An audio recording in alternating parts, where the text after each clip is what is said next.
प्राणायाम और मुद्रा मन अनमन होकर अर्थात अपने को भूलकर मोक्ष पद का जिस प्रकार अनुभव करता है, उस प्रकार की युक्तियों युक्त आपको मुद्राओं का वर्णन करता हूँ कि जिस प्रकार नारी पुरुष को मोहित कर लेती है और कुमुदनी कमलनी भोरा को मोहित कर लेती है, उसी प्रकार मुद्रा भी प्राण सहित मन को मोहित कर लेती है। तब यह मन रूप भोरा मुद्रा रूपी कुमुदनी पे स्थित होकर विश्राम पाता है एवं जैसे अनेकों योद्धाओं को दमन करने वाला भूमि के अधिपति सम्राट को एक छोटी सी सुंदरी मोहित या बस में कर लेती है, वैसे ही शरीर अधिपति प्राण सहित मन को मुद्रा वश में कर लेती है। इसी प्रयोजनार्थ प्राणायाम के साथ मुद्रा विधि को भी ग्रहण करना चाहिए, क्योंकि जिस प्रकार प्राण व मन का समान संबंध है, उसी प्रकार प्राणायाम और मुद्रा भी समवाय नित्य संबंध है। अर्थात प्राणायाम मुद्रा सहित और मुद्रा प्राणायाम सहित सिद्ध होते हैं। सो वे मुद्रा 7 प्रकार के समझने चाहिए। तिनकी स्थान सहित पहचान करें।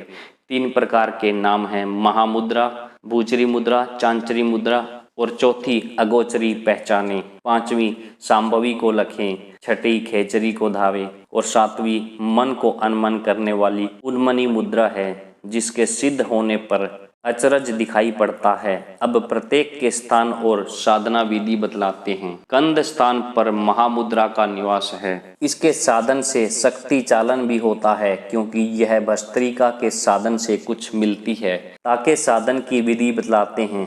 आप सावधान होकर मन में लाना। दाई एड़ी को गुदा लिंग के बीच सीमन पे कस के लगावें और बाएं पांव को आगे पसार दे। हाथ के अंगूठा और तर्जनी उंगली से प्रसारित पांव के अंगूठे को पकड़कर आगे की तरफ खींचते वक्त मस्तिष्क को नीचे झुकावें और प्राण का रेचन कर भूमि पर टिकावें। नाभि में उड्डयन बंद लगाकर पसरे हुए पैर को अंगूठा तर्जनी से आगे को खिंचाव करता है। इसी को दूसरी विधि। एड़ी को उपरोक्त सीमन पर न लगाकर नाभि पे लगाएं तो महामुद्रा की सिद्धि होती है। जब दाईं एड़ी थक जाए तो नाभि या सीमन पर बाएं पांव को पसारे। इसी प्रकार बार बार पांव को हेर फेर कर लगाता हुआ साधना करें, लेकिन पांव फेरने में बार बार समय कायम रखने के लिए मात्राओं की गिनती चित्त में लावें। यह भी महाशक्ति कुंडलिनी को जगाने में उपयोगी है, इसलिए इसको महामुद्रा कहते हैं। भस्त्रिका प्राणायाम के पहले या पीछे इसे भी कुछ दिन भस्त्रिका के साथ रोजाना लगावें। जब तेज पुंज वाली नागनी ऊपर को चढ़ती दिखाई देवे, तब भूचरी कुंभक को साधे। इसी की संक्षिप्त विधि प्राण चित्त को भूमि पर स्थिर करें। इस भूचरी का निवास नासापुटों पर है। रेचक कुंभक में टिके हुए भूमिस्थ प्राणों का एकटक चित्त से अवलोकन करना है। इसका खास साधन स्वरूप है।